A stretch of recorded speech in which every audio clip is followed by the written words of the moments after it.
Al-Quran itu Bu sama ketika orang jatuh cinta. Saya berbicara cinta ya. Lihat dulu, pandangi Al-Quran. Mata kita melihat, buka mushaf demi mushaf Al-Quran. Ya.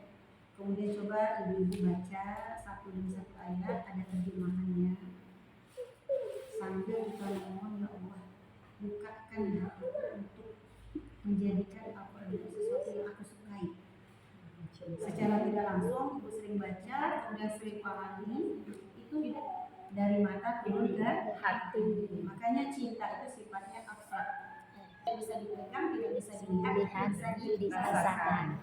Kalau lagi cinta, coba ini. Kalau jatuh cinta bagaimana? Orang jatuh cinta itu pikirannya hatinya ingat kamu. Kemudian apalagi kalau orang jatuh cinta, dia selalu ingin memberikan yang terbaik kepada orang yang dicintai. Betul nggak? Betul. Kalau jatuh cinta, apapun hidup yang dia jalani, dia ingin sesuai dengan apa yang diinginkan oleh orang yang dicintai. Betul. Benar ya? Betul. Dia jawab kan? Betul. Orang yang jatuh cinta, dia akan selalu rela berkorban demi yang dicintai. Betul. Betul.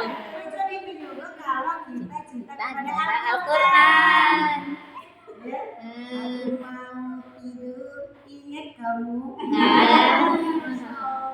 Jadi jadikan Al-Quran itu sebuah hal yang menjadi cinta dalam diri kita dan jiwa kita sudah menyatu. Artinya kalau sehari nggak baca Quran, ada yang kurang. Iya, yang kurang gitu. Sehari belum baca Quran, ada sesuatu yang kurang dalam diri kita. Bisa, biasa. Jadi sudah menyatu. Dan kita pahami Al-Quran itu bagian dari pedoman hidup kita gitu ya. Pedoman hidup kita berdasarkan Al-Quran. Jadi aturan-aturan itu rasanya gitu. Jadi alhamdulillah kita bisa cara mencintai Al-Quran yang pertama tadi apa? Sering dibaca. Dibaca Al-Quran itu untuk membuat kita semakin dekat dengan Al-Quran. Mau pagi, mau siang, mau malam silakan. Tapi sering dibaca. Ini ayat-ayat yang mungkin mudah kita baca. Maka muncul keinginan. Coba ibu, pas baca Quran, tetangga sebelah baca Quran ini enak ya. Iya gitu. Gitu ya. Kok saya dapat enak? Gitu ya. Gitu. Buka YouTube. Kok Ustaz ini baca Quran ini bagusnya ya? Iya kan. Kok saya belum? Iya. Nah di situ itu hidayah kan sebenarnya ingin itu menumbuhkan keinginan kita untuk belajar. Jadi sudah sering baca, kita wajib belajar membaca Al-Quran dengan tahsin. Ya Bu. Sekarang kita ngapain? Belajar. Iya belajar. Belajar cara membacanya, belajar memahami maknanya, belajar mentadaburi Al-Quran. Nah, apabila sudah mentadaburi Al-Quran, kita akan paham maknanya, paham apa yang dimaksud isi Al-Quran itu. Kita akan melakukan hidup kita ini yang kita lakukan sesuai dengan Al-Quran. Jadi para pembaca Al-Quran, para penghafal Al-Quran, jika dia membaca Al-Quran dengan baik dan benar, otomatis dia akan menjadi orang yang baik. Otomatis dia akan menjadi orang baik. Yang salah itu orang menghafal Al-Quran tidak punya tujuan untuk mengamalkan isi Al-Quran. Makanya tadi kita belajar Al-Quran itu juga belajar mentadaburi dan mengamalkan isi Al-Quran. Yang ketiga, cari motivasi supaya kita semakin semangat membaca Al-Quran. Gimana motivasinya? Nengok Ina ya? Kan orang yang motivasi kadang-kadang dengan teman sebelahnya. Wih teman saya lagi ngaji, saya kepingin deh ngaji kayak teman saya Bu Asma. Ibu ini saya kepingin benar kayak Bu Asma. Nah itu motivasi. Nah motivasi yang di dalam Al-Quran tadi itu dalam surah Al-Fatir tadi, surah Fatir ayat 32 apa katanya? Tumma awrasnal kitabal ladzina stofaina min ibadina.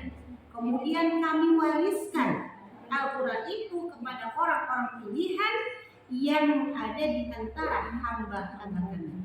Jadi orang-orang pilihan motivasi enggak? Kalau kamu mau menjadi orang pilihan di mata Allah, di hadapan Allah, maka rajinlah membaca Al-Quran.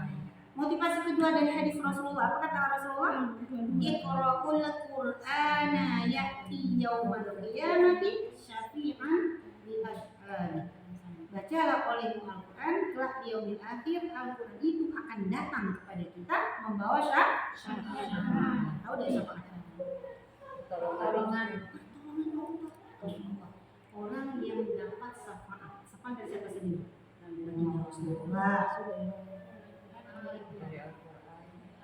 Allah memberikan syafaat kepada kita karena kita rajin membaca selawat kepada Rasulullah. Allah memberikan syafaat kepada kita karena kita rajin membaca Al-Quran dan menghafal Al-Quran. Jadi kelak di akhirat ada sekelompok orang yang wajahnya berseri-seri. Glowing. Glowing, benar, glowing banget. Glowing. Wajahnya berseri-seri, cantik jelita. Glowing. Kalau nggak yang laki-laki handsome, ya gitu. Dengar itu ibu ya. Iya, dia nggak sedih gitu kan, udah kebayang dia akan mendapatkan nikmat yang Allah beri melalui syafaat dari bacaan Al-Qurannya. Ada sekelompok orang yang sedih, gitu kan, burung, bawaannya ketakutan, kenapa nanti kalau ditimbang dia udah kebayang nih dosa-dosanya. Gitu. Tapi orang-orang yang Allah sudah berikan syafaat melalui syafaat Al-Quran tadi, dia sudah merasakan sebuah keringanan. Pernah dengar nggak? Ada anak kecil meninggal sedang memeluk Al-Quran. Hafiz Quran, dia hafiz Quran, tenggelam di dalam air. Yang lain meninggal, membusuk mayatnya. Kalau dalam air kan melembung nggak? Tapi ada satu mayat yang ketemu di antara akar-akar pohon.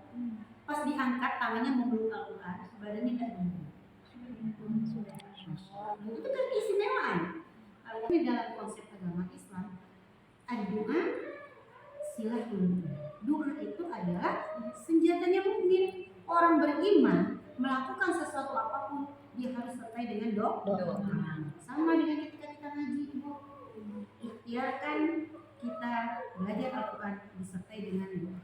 Jadi doanya apa? Allahumma rzuqni hubbal Quran wa sauqi ila qiraati.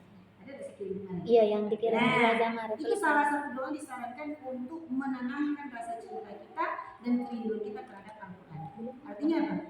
Ya Allah, anugerahkanlah kepada kami untuk selalu cinta kepada Al-Quran dan anugerahkanlah kepada kami untuk selalu rindu membacanya. Ayolah, kita sudah rindu. Jadi pertama cinta dulu nggak? Kita ada rindu dan bacanya. Penghafal Al-Quran, yang orang-orang yang suka berinteraksi di Al-Quran, yang orang-orang menyatu hatinya dengan Al-Quran, itu apa balasannya, Bu? Surga Aden. Oh, surga Aden itu. Iya, surga di mana sebelum kita masuk surga itu kita diizinkan Allah melewati pintu-pintu surga yang lain. Ada pintu surga ahli puasa, ya, ada pintu surga ahli zikir, ada pintu surga ahli tahajud. Kita yang orang-orang yang ahli Quran itu disuruh lewat tuh. Nah, sini lagi, ini melihat teman-temannya. Nanti dia akan naik ke level yang lebih tinggi dibandingkan mereka ahli puasa, ahli ini. Ketemu semua tuh, udah ketemu, mengucap salam, mereka Allah angkat ke atas berkumpul bersama para penghafal Al-Quran. Ya itu kisahnya keselamatan bagi kamu wahai orang-orang yang sabar. Sabar apa? Sabar dia di dunia. Di dunia dia menyempatkan waktunya untuk memegang mushaf Quran. Di dunia dia mengorbankan kesempatan-kesempatan dunianya demi dia mau berinteraksi dengan Al-Quran, penghafal Al-Quran. Dia bisa menarik keluarganya, ya, dari depan, dari belakang, dari samping. Ya, maka dikatakan dia mendapatkan mahkota dan mahkota itu akan dia kalungkan kepada orang yang paling disayangnya. Apakah yang paling disayang orang tuanya? Maka orang tuanya yang beriman. Kalau orang tuanya beriman, tidak? Syaratnya nggak kalau orang tuanya beriman.